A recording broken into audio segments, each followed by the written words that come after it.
നമസ്കാരം കൂട്ടുകാർ, രാജേഷ് കുമാർ. എൻ്റെ പുതിയ വീഡിയോയിലേക്ക് എല്ലാ കൂട്ടുകാർക്കും സ്വാഗതം. കൂട്ടുകാരെ, ഞാൻ വീഡിയോ ചെയ്യുന്നതെന്ന് വെച്ചാൽ നമ്മളിപ്പോൾ എല്ലാം കാറുള്ളവരാണ്. ഈ റോഡിൽ കൂടെ പോകുന്ന സമയത്ത് ബൈക്ക് തട്ടിക്കഴിഞ്ഞാൽ എന്ത് ചെയ്യും? പോലീസ് റിപ്പോർട്ടിൻ്റെ ആവശ്യമുണ്ടോ? എങ്ങനെയാണ് പോലീസ് റിപ്പോർട്ട് എടുക്കേണ്ടത്? വീഡിയോ സ്കിപ്പ് ചെയ്യല്ലേ, ഇമ്പോർട്ടൻ്റ് വീഡിയോ ആണ്. മുമ്പും ഞാൻ വീഡിയോസ് ചെയ്തിരുന്നു. അപ്പോൾ അതായത് നമ്മളിപ്പം റോഡിൽ കൂടെ പോകുന്ന സമയത്ത് ബൈക്ക് തട്ടുന്നത് പല ആക്സിഡൻറ്റ് സ്വാഭാവികമാണ്. നിങ്ങൾ 100% ബൈക്ക് ഹിറ്റ് കേസുകൾ പോലീസ് റിപ്പോർട്ട് മസ്റ്റായിട്ട് എടുത്തോണം. ഇതിൽ കുറേ കാര്യങ്ങളുണ്ട്. അതായത് ഇപ്പോൾ നമ്മളിപ്പം സപ്പോസ് സംഭവിക്കുമെന്ന് ഞാൻ പറയല്ല, സംഭവിച്ച് കഴിഞ്ഞാൽ അതായത് ഒരു ബൈക്ക് തട്ടി ബൈക്കുകാരൻ വീണു, നോർമലി പരിക്ക് പറ്റുമല്ലോ. അപ്പോൾ ഒരു മാനസിക പരിഗണന എന്ന നിലയ്ക്ക് ആദ്യം തന്നെ വണ്ടിയുടെ റിപ്പയറിനെ കുറിച്ചോ അതൊന്നും ചിന്തിക്കരുത്. നേരെ പുള്ളിക്കാരനെ ഹോസ്പിറ്റലിൽ എത്തിക്കുക, മെഡിക്കൽ ട്രീറ്റ്മെൻറ്റ് കാര്യങ്ങൾ ചെയ്യുക. ചെറിയ സ്ക്രാച്ച് പെയിൻ്റൊക്കെ പോയിട്ടുണ്ടെങ്കിലും വണ്ടിക്ക് വേറെ പണിയൊന്നും ഇല്ലെങ്കിൽ ഹോസ്പിറ്റലിൽ ചിലവ് നോക്കിയിട്ട് ആളെ വിടുക. പക്ഷേ ഇതിൽ വേറെ പ്രശ്നങ്ങൾ വരും. അതായത് നിങ്ങളിപ്പം പുള്ളി വേറെ പ്രശ്നമൊന്നുമില്ല, എനിക്ക് വേറെ പ്രശ്നങ്ങളില്ല എന്ന് പറഞ്ഞിട്ട് പോകും. പക്ഷേ ഈ അവർ രണ്ടുപേരും ഇരുകൂട്ടരും സംഭവത്തോടെ അങ്ങ് പോകും. അത് കഴിഞ്ഞിട്ട് ഒരു മാസം കഴിഞ്ഞിട്ട് ഈ കാറുകാരൻ്റെ അല്ലെങ്കിൽ പേരിൽ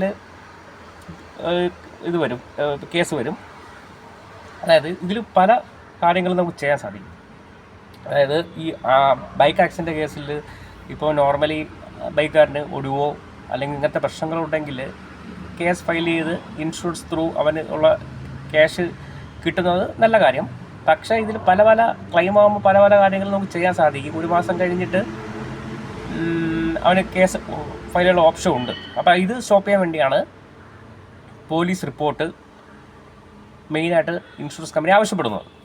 അപ്പോൾ നമ്മൾ ആ സമയം തന്നെ അടുത്തുള്ള സ്റ്റേഷനിൽ പോയിട്ട് ഇങ്ങനെ ബൈക്കായിട്ട് തട്ടിയിട്ടുണ്ട്, അപ്പോൾ ഈ കൂട്ടരെ വിളിക്കും, ആർക്കും അങ്ങോട്ടും ഇങ്ങോട്ടും തർക്കമില്ല എന്ന് പറഞ്ഞിട്ട് ഓൺലൈൻ വഴി GD അപേക്ഷിക്കാം. അങ്ങനെ GD റിപ്പോർട്ട് കിട്ടും. ഇത് വെച്ചിട്ട് മുന്നോട്ട് പോകുന്നതായിരിക്കും നല്ലത്. അപ്പോൾ ഈ GD റിപ്പോർട്ട് കിട്ടിക്കഴിഞ്ഞാൽ പിന്നെ രണ്ടാമത് കേസോ ഫയൽ ചെയ്യാനോ FIR രജിസ്റ്റർ ചെയ്യാൻ സാധിക്കില്ല. ഇൻഷുറൻസ് പരിരക്ഷയ്ക്ക് വേണ്ടിയുള്ള ഇൻഷുറൻസ് ജനറൽ റിപ്പോർട്ട്, അതായത് ഇരുകൂട്ടർക്കും പ്രശ്നമില്ല, ഇൻഷുറൻസ് ക്ലെയിം ചെയ്യാൻ വേണ്ടിയാണ് നമ്മൾ ഈ GD റിപ്പോർട്ട് മസ്റ്റായിട്ട് വാങ്ങിക്കാൻ പറയുന്നത്. വളരെ നല്ലതായിരിക്കും. ഓക്കെ, ബൈക്കാരന് അല്ലെങ്കിൽ ഒടിവോ ചതവോ ഉണ്ടെങ്കിൽ FIR രജിസ്റ്റർ ചെയ്ത് കഴിഞ്ഞാൽ ഇൻഷുറൻസ് കമ്പനി കാര്യങ്ങൾ ഇൻഷുറൻസ് ക്ലെയിമും കാര്യങ്ങളൊക്കെ അവന് കിട്ടാൻ ലഭിക്കും. കാരണം വെച്ചാൽ എല്ലൊടിവ്, പല്ല് പോയാൽ അങ്ങനെ ഓരോരോ പല വിധത്തിലുള്ള ക്ലെയിമുകളുണ്ട്.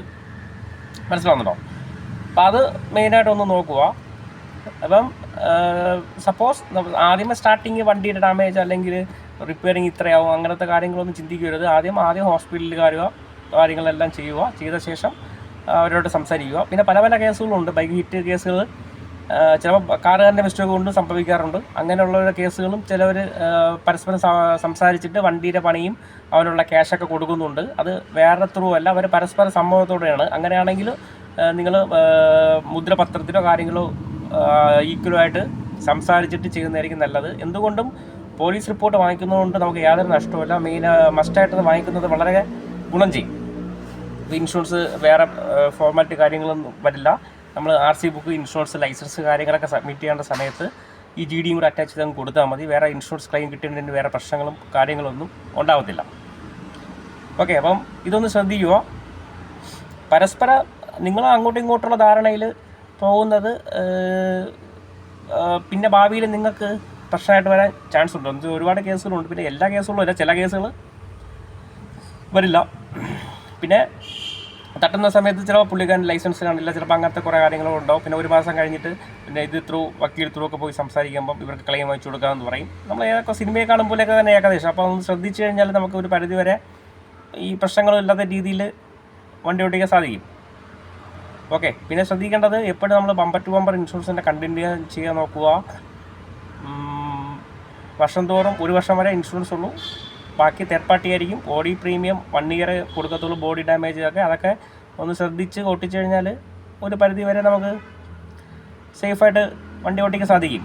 പിന്നെ ഈ അപകടം മനുഷ്യൻ്റെ കേസ് പറഞ്ഞല്ലോ, എപ്പോഴാണ് സംഭവിക്കുന്നത് ഒന്നും പറയാൻ പറ്റില്ല. നമ്മൾ കുറച്ച് കെയർ കൊടുത്ത് ഓടിക്കുന്നത് നല്ലതായിരിക്കും. പിന്നെ എൻ്റെ മുമ്പത്തെ വീഡിയോ പറഞ്ഞിട്ടുണ്ട്, നമ്മളെ കൊണ്ട് സാധിക്കുന്ന കേസുകൾ, അപ്പോൾ ഈ ഇൻഡിക്കേറ്റർ ഇടുന്ന ടൈമായാലും നമ്മൾ വളവ് തിരിയുമ്പം അങ്ങനത്തെ കുറേ കാര്യങ്ങൾ ഞാൻ ഇട്ടിട്ടുണ്ട്. അതൊക്കെ അങ്ങനെയൊക്കെ കുറച്ച് ശ്രദ്ധിച്ച് കഴിഞ്ഞാൽ ഒരു പരിധി വരെ നമുക്ക് പല അപകടങ്ങളിൽ നിന്ന് രക്ഷപ്പെടാൻ സാധിക്കും. നിങ്ങൾക്ക് ഇൻഷുറൻസിന് എന്തെങ്കിലും ഡൗട്ടോ കാര്യങ്ങളോ ഉണ്ടെങ്കിൽ നിങ്ങൾക്ക് എന്നെ കോൺടാക്ട് ചെയ്യാം, ഞാൻ അതിനുള്ള മറുപടി പറയാം. ഓക്കെ, പിന്നെ പെയിൻറ്റിങ്ങോ സർവീസോ കാര്യം എന്തുണ്ടെങ്കിൽ നിങ്ങൾക്ക് എൻ്റെ ചോദിക്കാം, ഞാൻ എൻ്റെ മൊബൈൽ നമ്പർ കൊടുത്തേക്കാം. ഓക്കെ, അപ്പോൾ ഈ വീഡിയോ ഇഷ്ടമായ ലൈക്ക് ചെയ്യുക, ഷെയർ ചെയ്യുക, സബ്സ്ക്രൈബ് ചെയ്യുക. Thank you.